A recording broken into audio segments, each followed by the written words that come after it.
Amico. We begin tonight with a story that has students and faculty here on campus concerned. Universities like to flaunt their figures on diversity, and the more inclusive they are, the better. So it's no surprise that when it was revealed Syracuse's minority student population dropped almost 4% among this new freshman class, eyebrows were raised. Despite these falling numbers, Chancellor Kent Syverud insists that the university is more committed to tackling issues of diversity than ever before.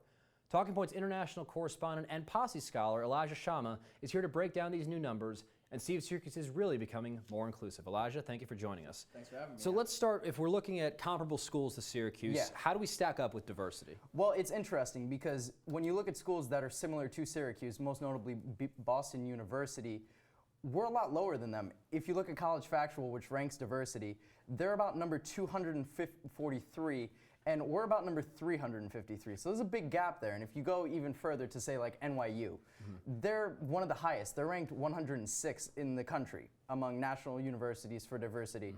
Again, that's a good 200 spaces ahead of us. Duke is also at 240. So we're not really kind of holding our own when it comes to universities that you would kind of talk about Syracuse in the same breath with. And so when you're trying to attract a diverse student body, what kind of role does financial aid play in that? It plays a huge role because I think when we look at the numbers, there were 41% of the students that applied to Syracuse. They were minority scholars, but only 25% of them actually matriculated.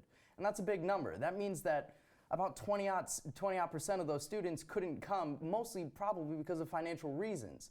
And if you look at Boston University gives on average $7,000 more than Syracuse does when it comes to financial aid. And that money can mean a lot for a family. But there are programs for diversity on campus. Notably, there's the Posse Scholar program, of which you are a Posse Scholar. Yes. How do we make sure to help those students? How do we make sure that those students can succeed once they're at Syracuse? I think the factor comes with trying to find a way to get these students involved and make sure that they really are so far away from home, but they feel like they have a home here and they're included on campus, and there are avenues for them to kind of express themselves. I come from Miami.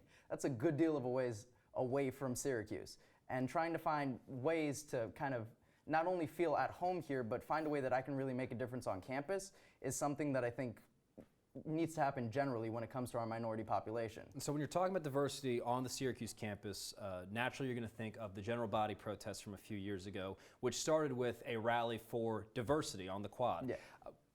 What's happened since then? Has there been any progress made?